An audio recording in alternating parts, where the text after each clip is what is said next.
Alright guys, so 450-mile update.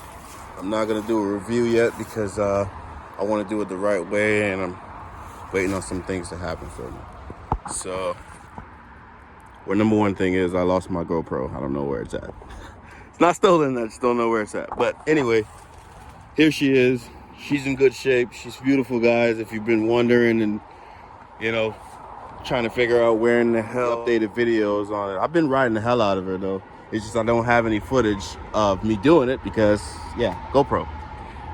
Don't use that Chinese radiator fluid that comes with it because, yeah, I've heard not to use it. Anyway, I just figured you just better get something at your local department store. And I did have a flat in the front tire, which was the tube, and I don't know if the same tube as the tire, which is Kenda.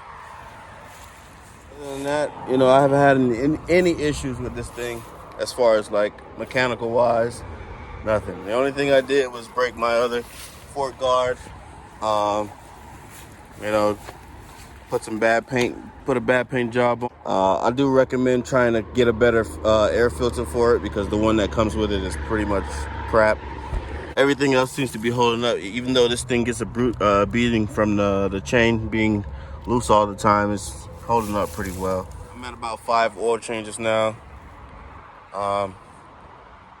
And I've changed the filter twice during that period because number one, I had trouble finding it, and number two, just basically procrastinating with getting it. And it took me a while to get it, but yeah. So 5 oil changes with 2 filter changes. Neither of them had any, serious amounts of metal deposits on it. Cut out this little track right here. It's pretty steep.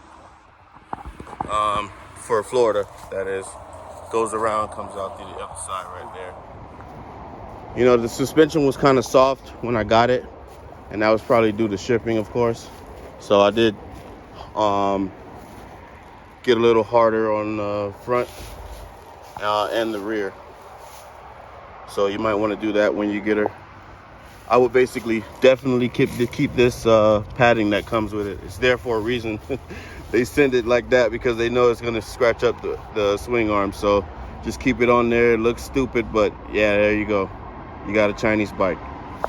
Welcome to the club. You got dual exhaust, of course. I did take the baffles out, and that pretty much, gave me a little bit more horsepower with this thing. And then I do plan to get the carb switched out to probably an Electron carb when I have the money, because you definitely want to upgrade that carb. Whatever carb this is probably not for a 450 in my eye. It's probably for the 300. It's probably the same carb that they put on there. But it is sort of a flat slide carb. But it is a Minkuni. Says made in Japan, but it's definitely for a lower size CC bike. Has to be because it doesn't offer the power that's needed for a 450, in my belief. Still a bit more potential out of this thing that I can get, and the carb is definitely my my downfall. Brakes are really, really good on this thing. It's double piston, front and rear. So, you get what you get. They're KKE. I don't know, you can look them up. They're supposed to be a solid brand, but they're not, nothing on the comparability to SCC, just suspension or fast ace. LED actually works pretty well, so you don't need to switch it out. It's just probably if you want to change the look of this light, that's about it, to the more modern LED light. I haven't wired this thing for street yet. These turn signals, I know they look a little funky. They're just not even attached yet and or wired in. Same as the rear light that I have on there. I've got a lot of things to do as far as trying to get her to supermoto mode. I don't know what brand these bars are, but they're actually pretty good. They seem to be holding up pretty well because I've dropped this thing to the point where I can't count. So that's a testament to the durability of these bars. I can imagine they're aluminum. Also, this frame is really solid. Obviously, it's cast aluminum. So you get the full frame and subframe cast aluminum with the cast aluminum swing arms. Rear brake also KKE, I mentioned before. And this exhaust, I have no idea what brand of exhaust this would be, but it seems pretty solid, and the welds are so. Doesn't matter the name brand, whether it's GPX Moto or Kayo, or whether it's, you know, SSR. They all use Zongshin engines. Zongshin is one of the major manufacturers for motorcycle engines in China, and so they feed the Chinese market and also the Asian market, South American, and also Africa. There's guys in Kenya that have, or you know, a lot of countries over there actually, that just beat these things up and they just keep going. So America, you know, we're used to the Fave 5, so, you know, we're gonna buy a brand. That's why we all buy iPhones, and we know they're pieces of crap. Anyway, this bike pretty much handles all of this, and I'm pretty much, you know, confident in its ability to handle any motocross track. It's just the amount of, you know, beating that you want to put on a Chinese bike and or Chinese engine. So it's up to you. What are you gonna do with this thing? Me personally, I'm just gonna probably supermoto it out or either use it as a dual sport. I'm big into the dual sport game, so who knows what I'll do to this thing, but it's definitely gonna be street legal. Now, to that point of the other top Chinese manufacturers that ship to the US, they're gonna ask the Chinese manufacturers to ship them a certain standard of bike, and here you go. You're gonna get your price ranges for, I would say, let's go for the 300 range. The 300 range for Chinese, 300cc that is, for Chinese bikes would probably, you know, run around 29 to 39, depending on the manufacturer.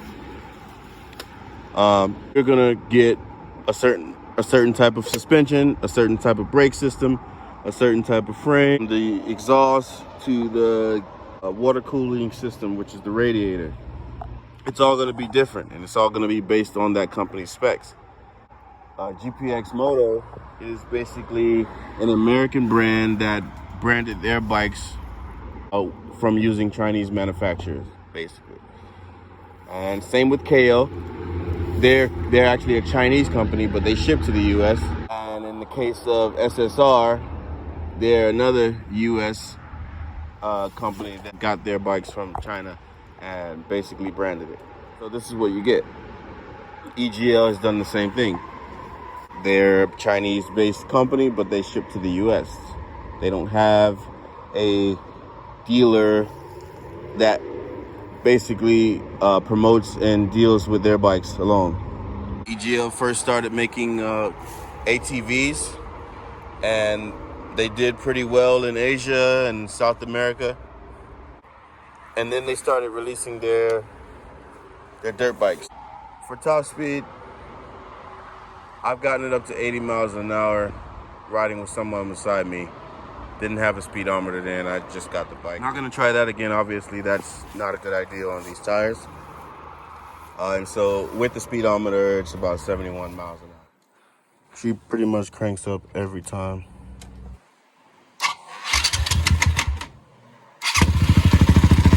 You get a ready to go track bike for less than $5,000.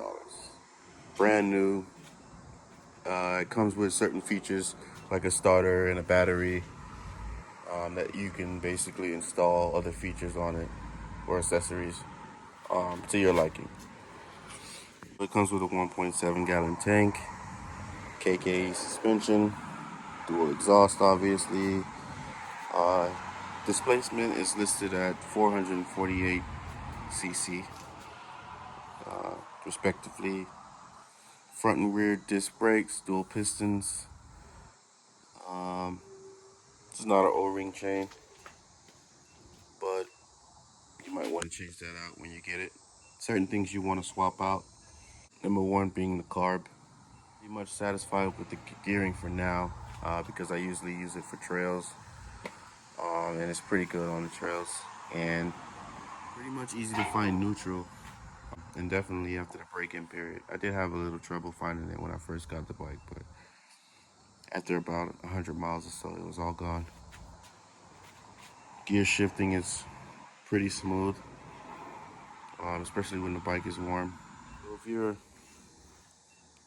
like me and you kind of appreciate the dual exhaust, EGL is the only Chinese brand that offers the dual exhaust. Some people like dual exhaust, some don't. With the option, you do have the ability to be taste specific. EGL did just release their, I guess, 2022 models, in which are the 250 and the 300. The plastics are different, and it seems like they kind of went away from the older look into the modern look because I believe these plastics are the 2016 version for the CRF 450. Probably as with every other part that comes on it, because I think they just modeled it after that bike. There's access to the airbox from this plastic right here that's on the new version. So it's basically just the pop out one, which is really nice and convenient because the only way to get to that airbox is to take the seat, the plastic, you know, pry it out of there. So hopefully that's a good adaptable feature that they seem to add it on the bike. Gearing is 13 front, 51 rear. As I said before, I did buy new sprockets, and so when I'm complete with my either dual sport or supermoto transformation, those will be going on there to give me more top end speed. What I've done with it. You got any more suggestions or comments? Leave them below. Like and subscribe for more, guys. It's gonna be a lot more adventures to go. Also, never really owned a motocross bike before, and the Leaf On was basically my first dirt bike outside of the Tao 125 that I had before. So I'm not really familiar with maintenance for bikes. So if you guys have any pointers on that, leave it below. Help me out. I mean, we're in this fight together. As you know, no one is willing to really work on any China bikes.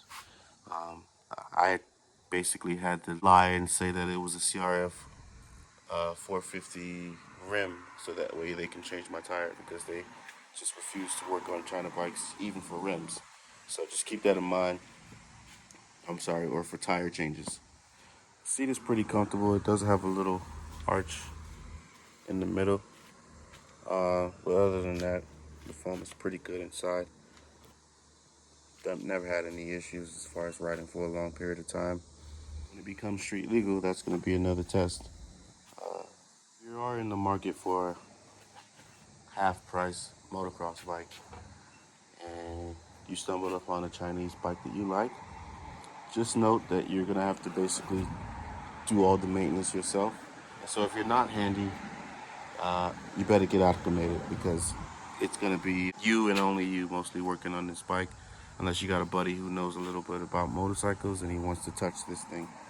Other than that, you're on your own, and I accept the challenge. Pretty much DIY guy myself, and so anything that I don't know as far as maintenance, I'm willing to learn. If you guys got any pointers, I know I've received a few on basically getting the life and back on the road. So in conclusion, guys, just stay tuned for a total review. I'm going to be releasing that as soon as I find my GoPro. Trail riding in that also, so you guys can see me beat her up. Nicely, huh? Nicely.